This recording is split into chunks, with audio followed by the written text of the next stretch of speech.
안녕하세요. 코로나 바이러스의 그 위험에도 불구하고 총선이 아주 다행스럽게 잘 마무리된 것을 저는 그 나라의 일원으로서 너무 자랑스럽게 생각합니다. 참 투표하시느라고 많이들 수고하셨습니다. 오늘은 제가 며칠 전에 올린 그 제품을 간단히 한국어로 소개해 드릴까 하고 오늘 카메라 앞에 좀 서봤습니다. 모델 번호가 B 시리즈, 그러니까 B-7V 해가지고 KT88 단일 기종으로 이제 설계되었습니다. 울트라 리니어 모드로 이렇게 하면은 10W 뭐 뽑는 건 일도 아니죠. 세간의 그 평판은 그렇게 좋지 않습니다만은 KT88이 가진 이런 성능을 계측기로 이렇게 측정을 해보면 놀랄 정도로 참 좋습니다. 그래서 주류 메이커들, 아직도 진공관을 앰프를 만들고 있는 회사들이 있죠. 거기서는 최고 앰프에 또 애용되고 있는, 그리고 여러분들도 많이 집에서 이렇게 만들어 보시고 이러지 않습니까? 아주 괜찮은 진공관이라고 저는 개인적으로 생각합니다. 근데 오디오를 좀 하시는 분은 아무래도 300B나 2A3 같은 걸 선호하시죠. 그 음질 논쟁에 저는 끼고 싶지 않습니다. 저는 계측기로 모든 걸 판단하지 귀로는 하지 않습니다. 이미 제 나이가 65이 다 됐는데 10kHz 이상의 음을 들을 수도 없고, 그리고 엔지니어 본인의 그 자세로는 귀로 음질을 판단한다, 저는 그렇게 하고 싶지 않습니다. 모든 거는 다 계측기를 통해서 그 결과를 보고 제가 물건을 올리고 그렇습니다. 며칠 전에 올린 모델 이름은 B 시리즈 중에 7번째 이렇게 나왔다 그래서 B-7V, 울트라 리니어하고 삼극관 이렇게 교체할 수 있고요. 스위치 하나로 간단하게. 여러분들 뭐 회로 보시면 그거는 너무 간단하죠. 원래 그렇게만 설계되어 있습니다. 그래서 EL34 꽂으면은 뭐 동작은 합니다만 왜곡이 심합니다. 그리고 그 윗기종 KT120, 120 같은 거를 꽂으면은 과전류가 흘러서 진공관이 쉽게 망가지는 그런 단점이 있었습니다. 근데 그거 좀 호환성을 갖게 만들어 줄 수 없냐. 그래서 그냥 뚝딱뚝딱 몇 시간 했습니다. B-7V 2020년에 만들었다 그래서 이제 했습니다. 만약 제품을 제조하시는 분, 저처럼 말이죠, 분이 보신다면 금방 이렇게 개조를 할 수 있을 겁니다. 그리고 그렇게 설계를 할 수 있을 거라고 생각합니다. 뭐 다른 건 없습니다. 바이오스 회로 개조거든요.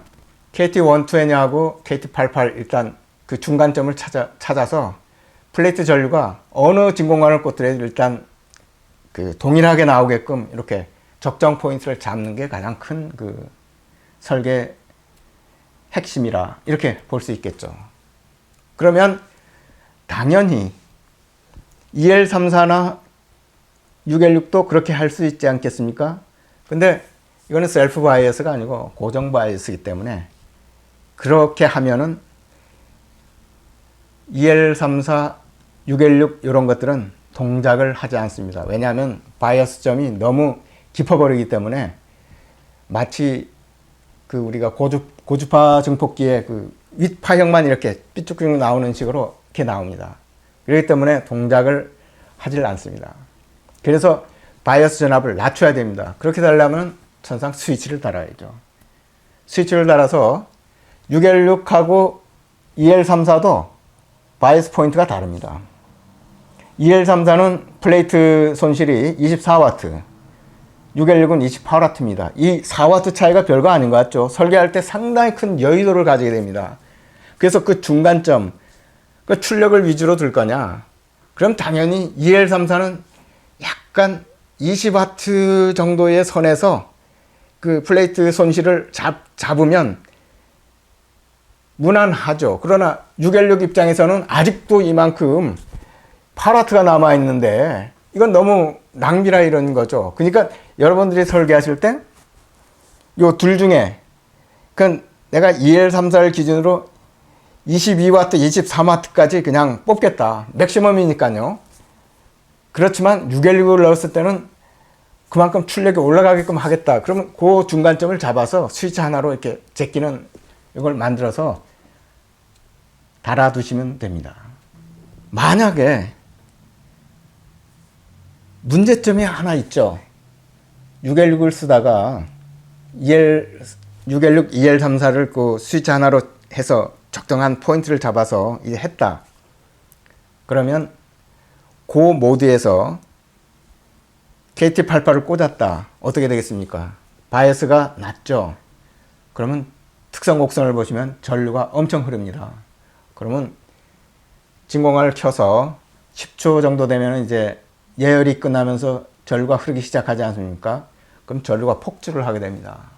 그러면 어떻게 될까요? 이거 하다가 KT88 부어 먹을 뻔했습니다. 뭐 너무 깜짝 놀랐어요. 막 타는 냄새가 나가지고 얼른 스위치는 껐는데 그 온도를 그 레이저로 쏘아 보니까 뭐 150도 뭐 이렇게 벌써 넘었습니다. 다행히 진공관은 트랜지스터에 비해서 그런 허용 범위가 좀 넓죠. 뭐 잘 됩니다. 어쨌든 그렇게 해서 616, EL34 모드를 쓰다가 그냥 모르고 KT88을 꽂았는데 그럼 확인할 방법이 없지 않느냐. 그러면 파일럿 램프를 거기다 달았습니다. 그래서 노란색으로 한 이유는 노란색은 좀 경고 표시지 않습니까? 주의하라 이런 뜻이죠. 그래서 616, EL34 모드에서는 노란불이 들어옵니다. 경고등.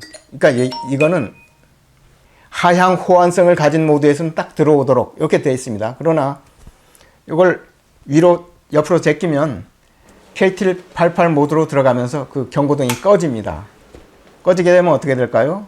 KT88이나 KT120N을 꽂아도 문제가 없죠? 그렇게 되면 안심하고 우리가 경고등이 꺼진 걸 보고 안심하고 운영을 할 수 있는 겁니다. 그럼 역으로 한번 생각해 보죠. KT88 모드에서 그러니까 노란불이 안 들어온 상태에서 모르고 그냥 EL34나 616을 꽂았다. 어떻게 되겠습니까? 바이어스가 너무 깊게 걸려 있죠? 그럼 전류가 어떻게 될까요?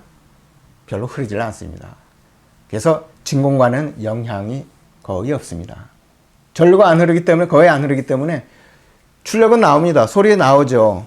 근데 약간 디스토션이 좀 많이 생깁니다. 출력을 뭐 조금만 올려도.